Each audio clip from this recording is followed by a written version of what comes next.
In this video, we're going to see sections 9, 10, and 11 from chapter 16, dealing with galaxies. In section 9, we're going to see clusters of galaxies.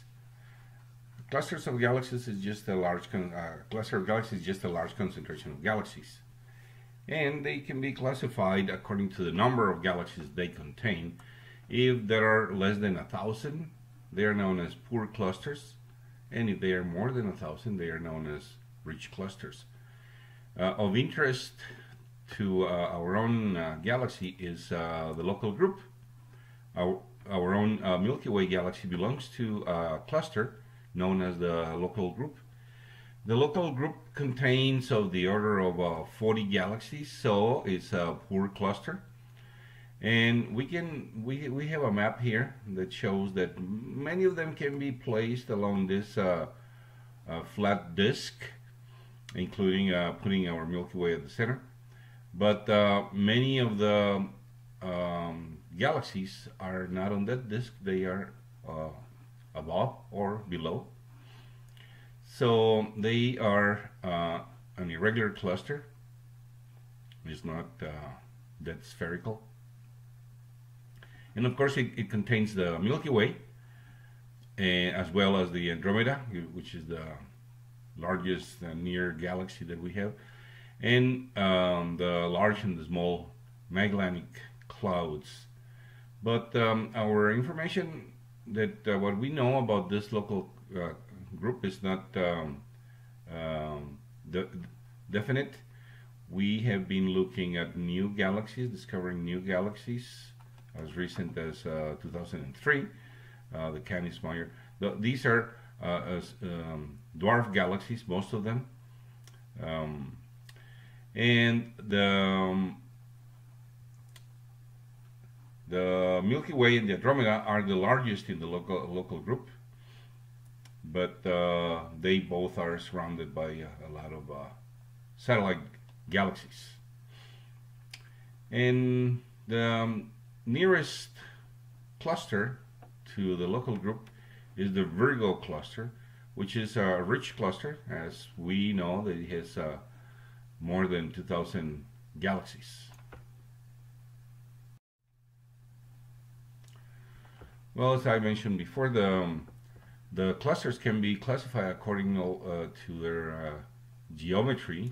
It can be a regular cluster, which is the name. The name is given if they tend to be spherical, and they have a central concentration of galaxies. In other words, there are more towards the center than the outer edges.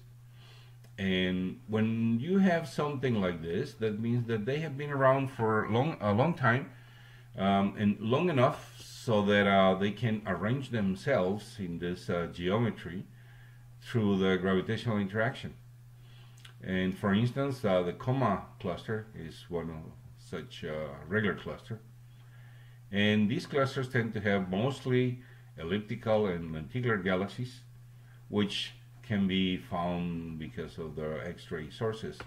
And this fits with what I said before, because elliptical, they don't have new stars, and they have been there. They're mostly composed of old stars, and you need time for these to become old, but at the same time you need time for the cluster to reach this spherical central concentration.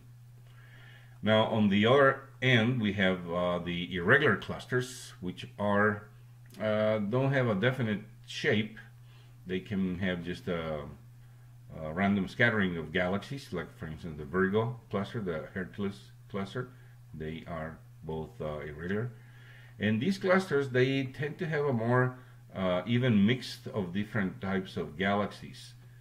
And like for instance, 2/3 of the 200 brightest galaxies in the Hercules cluster are spirals, so most of them are going to be spirals. Nearly 1/5 ellipticals, and the rest irregulars. And we have here from our local group, this is another galaxy that belongs to our local group, the Antlia was detected in 1997, and this galaxy contains about 1 million stars, so it's rather small. Coming back to the Coma cluster, the Coma cluster is about 300 million light years from Earth, and this is the way it looks in the visible. But if we turn on the Chandra to look at the X-rays, we can see there's a lot of activity joining in both the NGC 4889 and the 4874, and this means that there's gas, and this gas is about 100 million degrees, and it is emitting X-rays. Now, the Coma cluster is in the what is known as the constellation of Coma Berenices, but it contains over 1,000 bright galaxies, and this makes it extremely bright to the point that we can see it from Earth.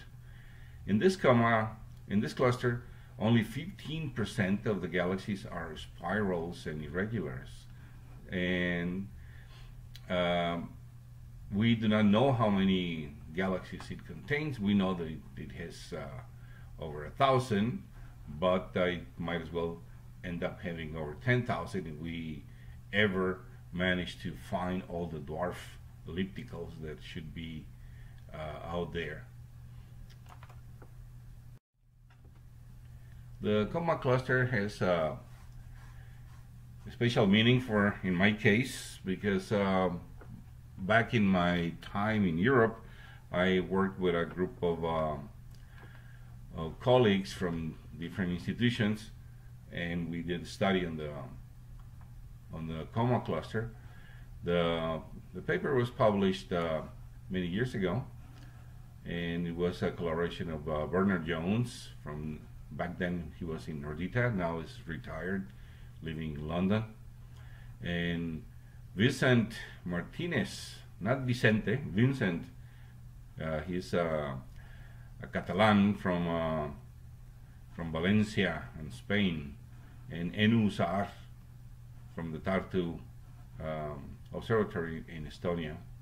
And basically what we did was, it was my idea. We follow the velocity distribution here, and we assumed that it was the distribution follow some thermodynamical pattern, and use methodologies that are commonly used to study material science, like gases, to understand this grouping here near. This is the distance from the center, and this is the velocity that the galaxies have in the cluster. And we found that the grouping here was given basically because of the interaction, the gravitational interaction, but we needed more mass than was observed. So we ended up getting a ratio of visible to dark mass precisely along the values that are expected from other theories. And all of this came because of an initial discussion that I had with Bernard, trying to argue that thermodynamics should be applicable in this astrophysical systems, and he was saying that it strictly should not be, because there is no thermodynamical limit when we're dealing with astronomy, and he's right. Well, we have many phenomena that can take place in with clusters. We know that stars can collide. We know that galaxies can collide, but we also know that there can be collision of clusters. This is a region in which there is a galaxy. Actually, there are 4 separate galaxy clusters that are being merged in a triple merger, and this is the first time that this phenomenon has been documented. I will run the video here for you.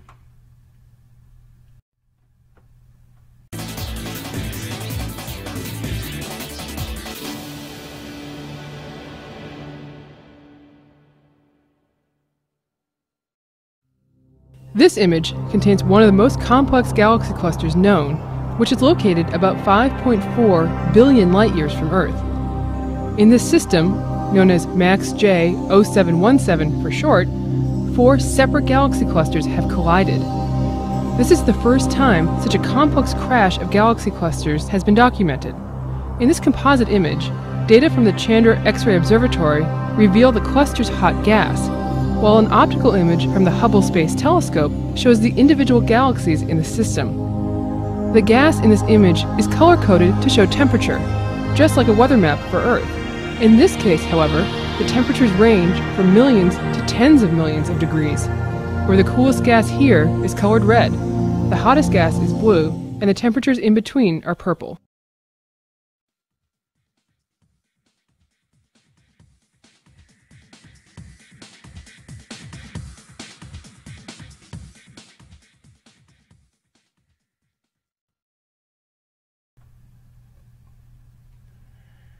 In section 10, we see that the galaxies in a cluster can collide and combine, and these are individual galaxies in a cluster. It's not cluster-cluster interaction, but galaxies.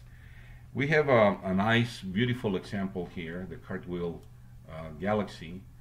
This is a picture taken by superimposing different pictures in different frequencies. We have, for instance, the X-ray picture of it, the UV, the ultraviolet picture of it, the visible, and the infrared.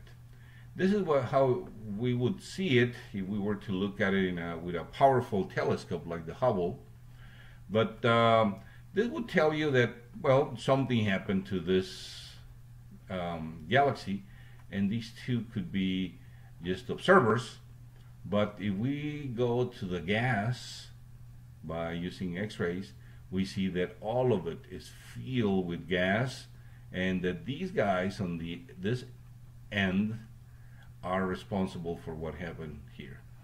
And most likely what happened was that these galaxies were passed by this other galaxy and created a wave of gas that propagated outwards, created this ring, and it's a high density region that created a lot of stars.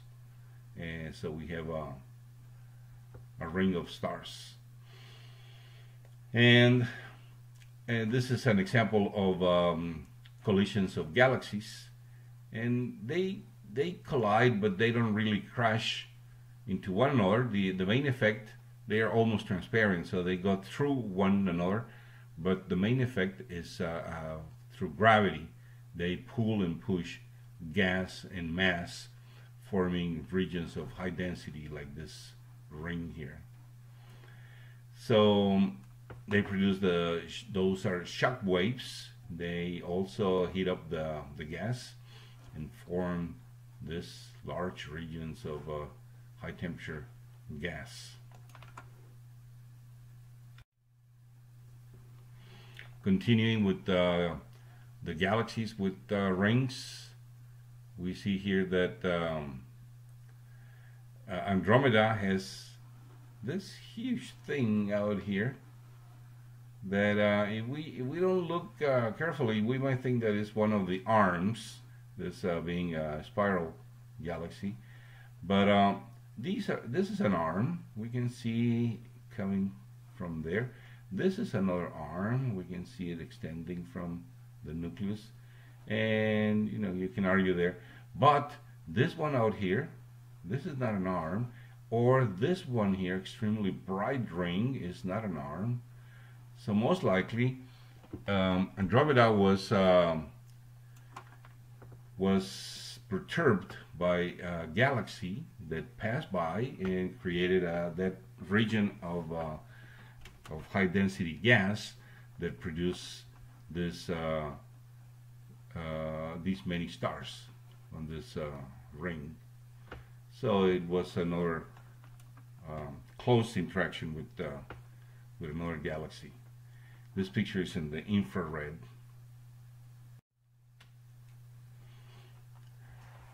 Another interesting phenomenon is the so-called starburst galaxies. These galaxies are galaxies that tend to be irregular. In other words, they have a funny shape. But the main characteristic is that they have a high rate of star formation. In other words, they have a lot of new stars being formed. And we can see it here. We can see all those reddish regions are H2 regions, and all those bright spots are nothing but OB associations. And these most likely are produced by a collision of galaxies.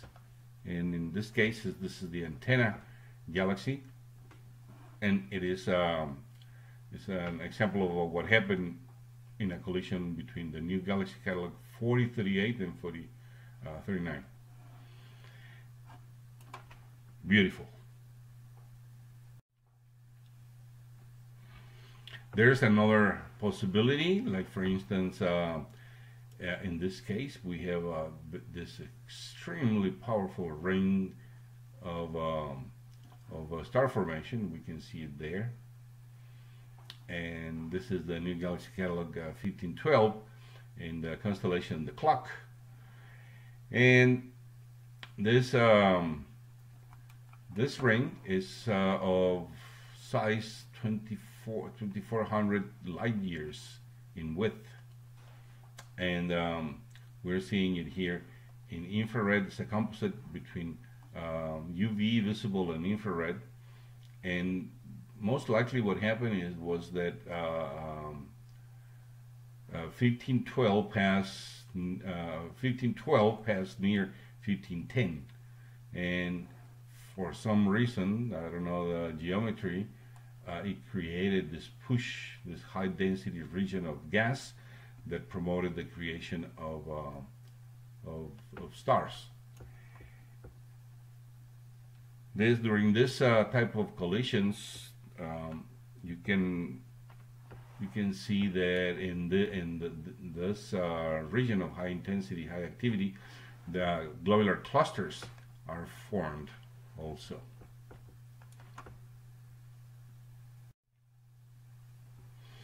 This is another case, the M81 group. If you see it in the visible, you see this, which is rather nice, simple galaxies coexisting somehow. But if you look at it in radio waves, for instance, like in this case, you can see that they are well connected. All of them are connected. There is a lot of gas here and a lot of gas there. So this one is connected with that one and with this one. And you can only guess that most likely this one was passing by and pulled in reaching this position, probably coming from here, pull gas from this other, from M81, and form these long arms. And this picture was taken with the VLA, the Very Large Array, which is the radio telescope that is in Socorro, New Mexico. That is about 4 hours from El Paso.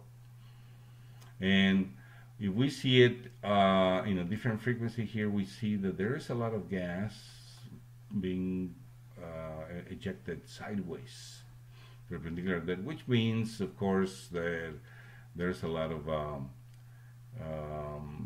magnetic activity also directing the production of gas. This galaxy is irregular.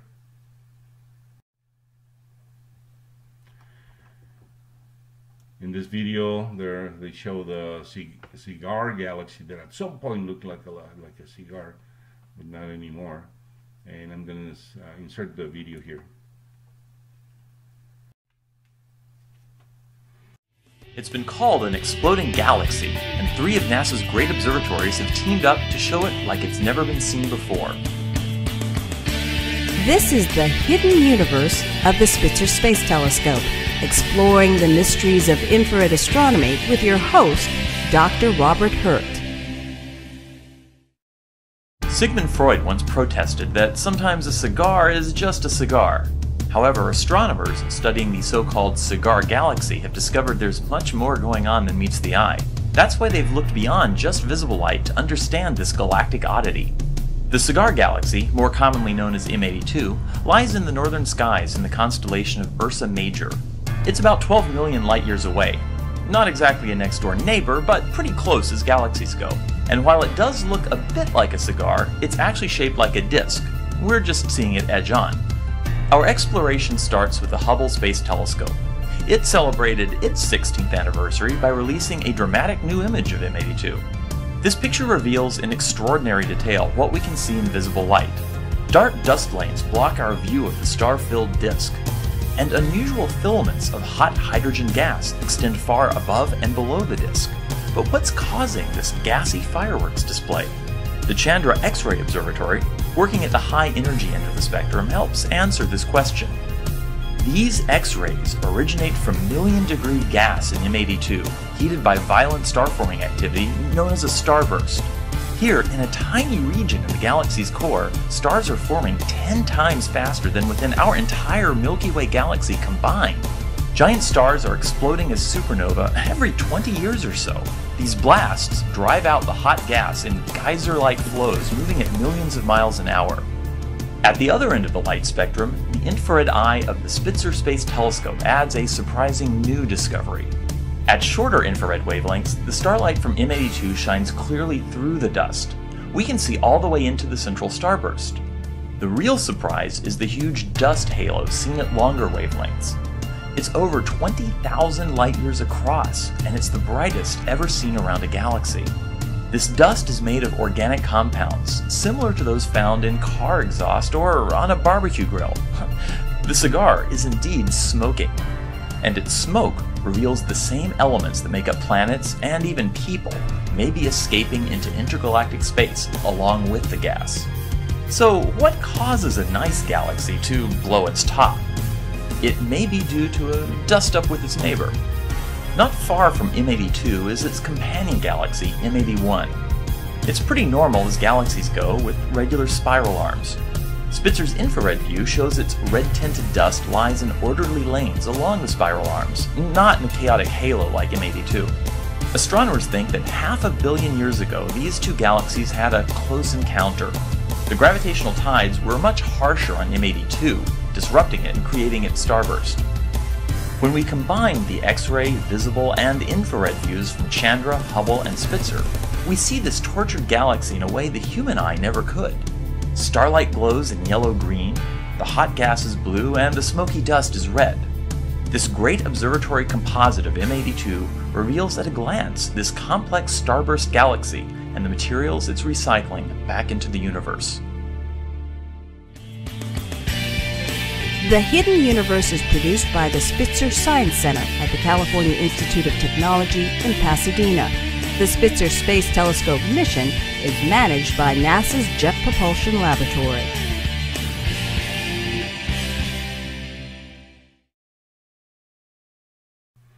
This is another beautiful example of colliding galaxies. This is the mice, because seen from a distance, this looks like the tail of a mouse here. And this, what it is just the tail of stars. Apparently these two are revolving against each other, and because of the pull of one with respect to the other one, ejected a lot of stars in this direction. So you can see that also there's a lot of material between these two interacting, and these two are so close and moving so slow with respect to one another that it is believed that they will merge eventually.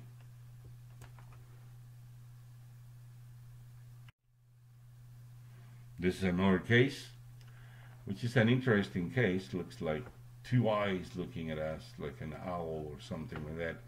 But the interesting part is that according to the dynamics, these two were not on the same plane when they began interacting. They were at 90 degrees with respect to each other.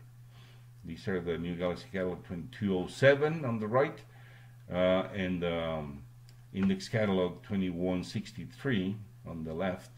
They are distorting each other. And this happened 40 million years ago. And they are about 1 galactic diameter apart. So they are on top of each other, basically. So they are going, there's no way they can escape from each other. They will merge.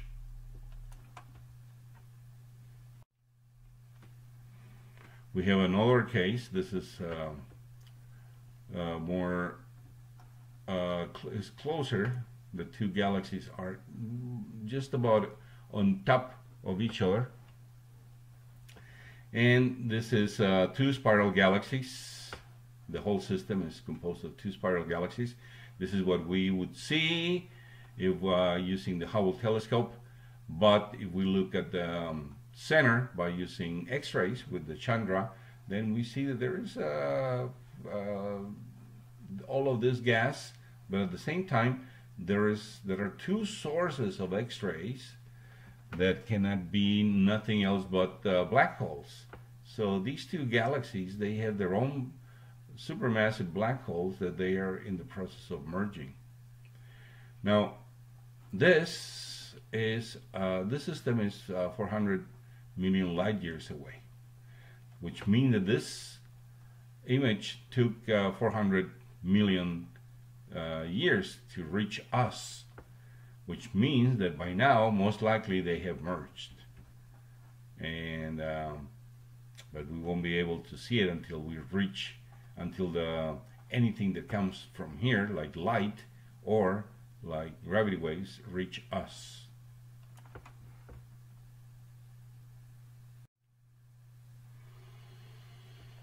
These are pictures from simulation in which you have one small galaxy and one large galaxy, and it goes this way and then continues down here, and you can see that little by little the smaller galaxy gets absorbed by all the stars, get absorbed, and they get distributed by the larger galaxy. This phenomenon is known as galactic cannibalism, and we have seen this before.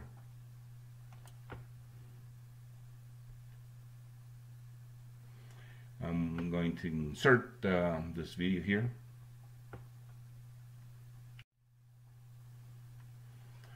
Well, in section 11 we look at the role of dark matter in the behavior of the stars, of the orbiting of the stars in different galaxies. We discussed this before, and we know that if we plot the orbital speed of a star in a galaxy with respect to how far it is from the nucleus of the galaxy, we get this type of shapes, this type of curves. But what was unexpected was that this is a steady value instead of a declining value as expected by Kepler orbiting dynamics. And this led people to believe that what happened was that there's more mass that we can see, and we can only guess the effect by doing simulations, but we really do not know what type of a mass it is. But all we can say is that there's got to be something out there, and we usually put it as a halo of dark matter around the galaxy. And we have 4 cases here, so this is not particular with respect to any specific galaxy. This is, of course, all of these are spiral galaxies, but it was observed for one first, but then the same phenomenon is observed for most of them. So that tells you that there's got to be something that we are not taking into account. Well, to see what that something is, we can rely on gravitational lensing, and this was discussed before. The idea is that if we have a star and the star is shining directly light on us, as a matter of fact, shining in all directions, but when we have a massive object passing by, like a galaxy, then the light that is glazing at this angle is going to be bent, and we're going to be able to see it on one side. If we look up, we see it, but also if we look down, it bends this way and we can see it. And this is an example here. This is the galaxy doing gravitational lensing of this object, which is the same as this object, and we see both images exactly like it is represented here in this drawing.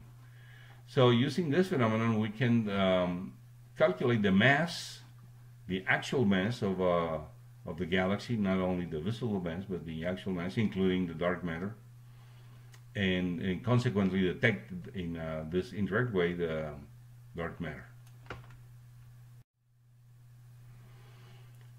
This is what I showed you before, but under some circumstances, these images can appear everywhere around the galaxy, like in this case. This is an elliptical galaxy. It is lensing an object back out there. And we have another case here, and this is the lensed object that is being gravitationally lensed by this group of 4 galaxies. We have 1, 2, 3, 4 galaxies that produce this effect. And we have more, like for instance in this case here, we have 1, 2, 3, 4 images of the same object, and 1, 2, 3 images of this other object. And all of this comes because of this. So lensing allows us to find something that we don't see that should be there. Now, there is a cluster that has, in this case, it's a cluster that has over 1,000 galaxies, and it shows we can do this. We can look at the lensing and deduce the existence of dark matter, and that was done here. The red shows the gas of the cluster, and the blue shows the dark matter, where the dark matter should be in order to produce the lensing that we observe. This is the same case, and it is interesting because it shows that dark matter is not uniformly distributed, but it's here and there, which is unexpected.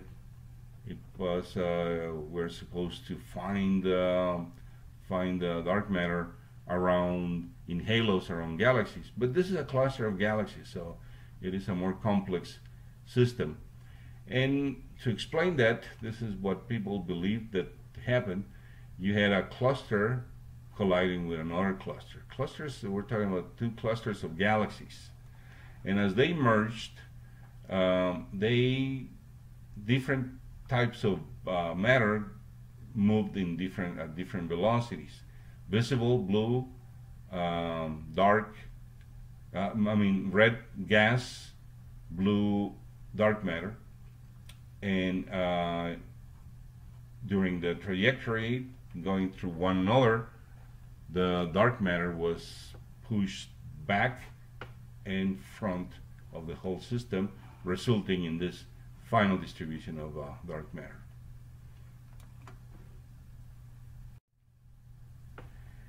This is another example of gravitational lensing, and the computer generated image tells you that this is how the dark matter is supposed to be distributed in order to produce the gravitational lensing that is observed.